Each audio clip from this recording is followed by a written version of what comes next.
Hello, economics students. Today we're going to finish up our unit on types of business organizations. We've covered quite a few so far, but there's a few more lesser known or less common business organizations that I still want to talk about. And even though they're less common than perhaps corporations or proprietorships, they're still out there and you're familiar with quite a few of them. I'm going to move pretty quick, so as you're listening to this, if you need to stop the presentation, pause it, and for taking notes, please do so. So let's get started. So first of all, other types of business organizations would include nonprofits, nonprofit companies. And that would include organizations that are formed for specific educational, charitable, social, or religious purposes. Rockford Lutheran School, for example, is a nonprofit formed for both educational and religious purposes. But there's a lot more that would be included in nonprofits. Some common characteristics of them all: they do not offer stock, so they're not publicly traded with stock ownership. They do not have income tax, which makes sense because income tax for a business is based on the business's profits. Well, these companies don't make a profit. They're nonprofits, so they pay no income tax. They only generate enough revenue to pay for their operating expenses, to pay for their employees' salaries, to pay for the bills like electric bill and all that sort of thing. They are not allowed to profit from the business. If they do, it's going to attract the attention perhaps of the Securities and Exchange Commission, and they're going to come down on the nonprofit and say, hey, what are you doing? You're not supposed to be making a profit on this stuff. So they're not to profit. Can you think of any examples of a nonprofit? I bet you could if you put your mind to it, but I'll give you a few. The American Red Cross is a nonprofit that helps to ensure medical services are available to Americans. The March of Dimes is a well-known charitable organization that helps to make sure that people aren't starving or homeless. The American Cancer Society is a very famous one. Other medical type organizations like the American Heart Institute, that sort of thing, nonprofits. It would also include trade associations where you have businesses that are in similar industries that will get together, not for competitive purposes, but they get together because they have common interests. Perhaps they want to lobby the federal government for certain types of laws that might be of benefit to businesses within that industry, and other things of that nature. They'll do trade shows and that sort of thing. Charitable organizations like the American Red Cross and the others that I showed you on the previous slide. And it also includes social service organizations that provide services to people who might be in need or in trouble of some sort, such as adoption agencies and other social service organizations that provide important services for human beings. Let's take a look at some more types of business organizations. Government-owned corporations are another type. They're used to fulfill a need that the market itself can't or will not perform. Again, this is typically things that aren't profitable, so therefore the market won't get involved in it. Private industry won't get involved. They are nonprofit. And some examples of a government organization, well, from the federal government standpoint, the U.S. Postal Service would be one. The Corporation for Public Broadcasting and Amtrak are three that I can come up pretty easily. Let's think about the U.S. Postal Service. It is a government-owned corporation. Now, there are postal services that are private-held businesses, such as UPS, United Parcel Service, or FedEx. But they are different than the U.S. Postal Service, and here's why. The U.S. Postal Service serves a function that the federal government decided is worth serving, and that is that every American should have available to them the same type of postal service at the same price. No matter where you are in America, you ought to be able to get the same basic service for the same price. That means that a stamp in the most remote part of Alaska is going to cost 50 cents or whatever it currently is, just as a stamp would cost in downtown Manhattan. It doesn't matter where you live, the stamp is going to cost the same. And I can get a letter from the most remote part of Alaska, north of the Arctic Circle, and get that letter to Manhattan or Rockford, Illinois, or Los Angeles, California, or the border of Mexico down in Texas for just 50 cents. That's an amazing thing, and I'll guarantee you that FedEx or UPS would not offer that kind of service. They will price their services in such a way that it is profitable, and it is not profitable to have a 50-cent stamp carrying a letter to New York City. But the USPS, United States Postal Service, does offer that, and it's felt that that is a worthy thing for our government to offer.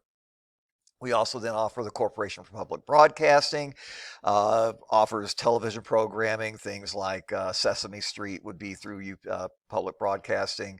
Also Amtrak. Amtrak is passenger train service. It used to be that passenger trains in the United States were handled through private railroad companies, but in the 60s, they all stopped having passenger service and focused strictly on freight service.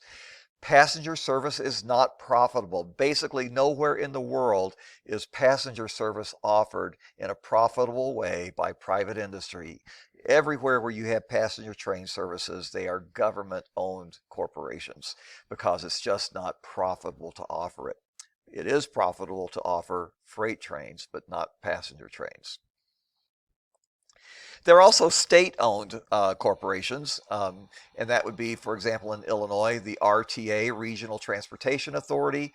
They handle the Metra trains that carry people from the Chicago suburbs into downtown Chicago. They also handle the bus services in Chicago, as well as the the elevated trains that run in Chicago, and also the subways in the loop.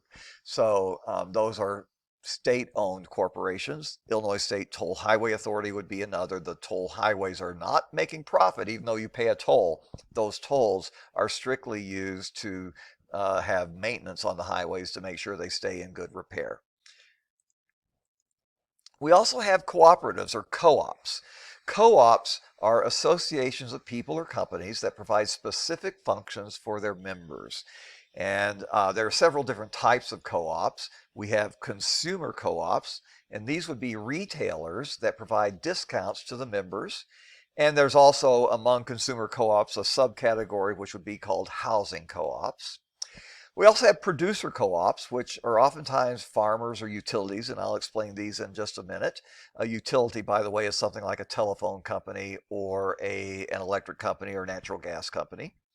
Service co-ops are credit unions, and sometimes healthcare or legal services will be offered to members through a service co-op. So let's take a look at some of these different types of co-ops. First of all, from the consumer co-op standpoint, I'll bet if you put your mind to it, you can think of a consumer co-op or two.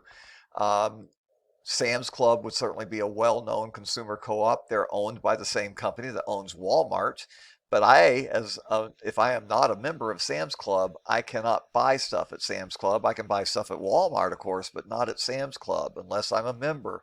So Sam's Club's goods are even less expensive than they are at Walmart. They provide a discount to their members.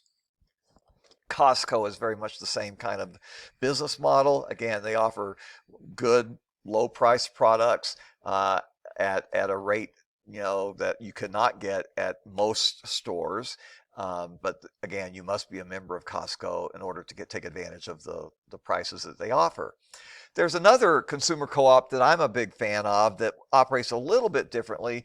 REI stands for Recreational Equipment Incorporated. It is a co-op. They sell outdoor sporting goods and outdoor clothing, heavy winter jackets. You could buy camping gear and ski equipment at REI. REI has a neat thing. Anyone can shop there, but if you're a member of the co-op, you pay a small fee, like $10 or something like that, $20 a year. And then by being a member of the co-op, you get a rebate every year. A percentage of what you spent there will be rebated to you. Typically, you get your rebate check somewhere around early February, and it's based on how much you spent at REI the previous year. So that rebate check is usually about 8 to 10% of the total amount that you spent at REI. So let's say I bought a bunch of new ski equipment at REI and it cost me $1,000. If I'm an REI member, when I pay for that, they'll look at my membership card and they'll put my membership number along in the cash register.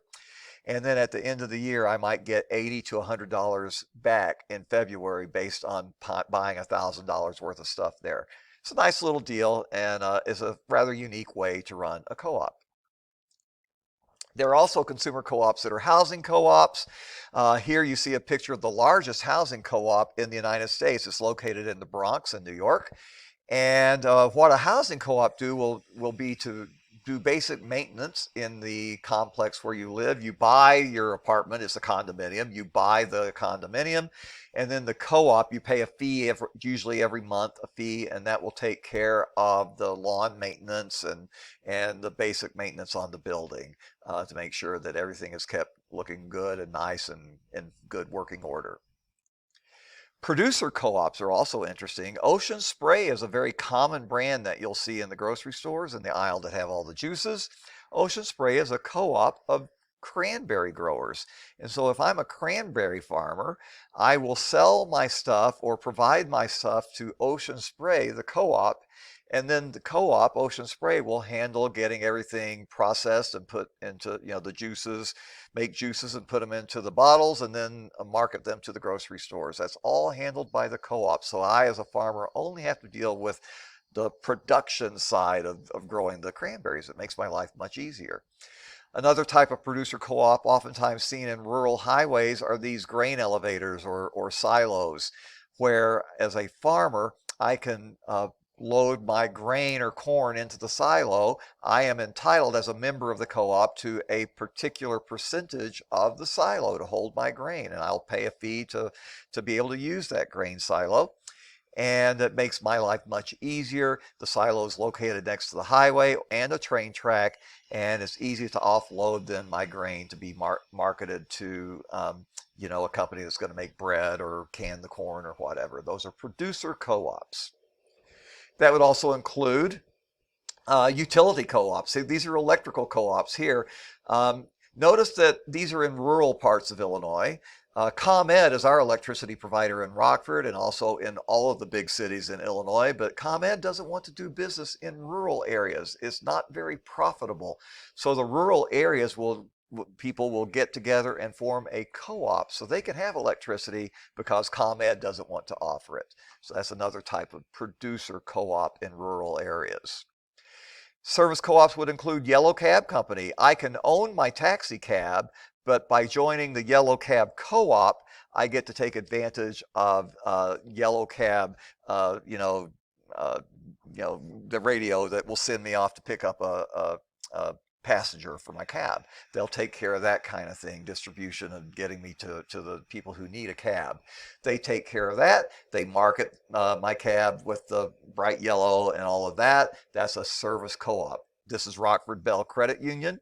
It's a credit union like a bank, same kind of deal. It's a co-op for people who are in the telecom industry. They get to have special rates on interest on loans going through Rockford Bell Credit Union. And even the antique malls here in Rockford are co-ops as well, where you can join into the co-op as an antique dealer and sell your wares in that antique mall for a fee. That's a co-op. And with that, we're done with business organizations. Check Canvas to see if you have an assignment, and you guys have a great day.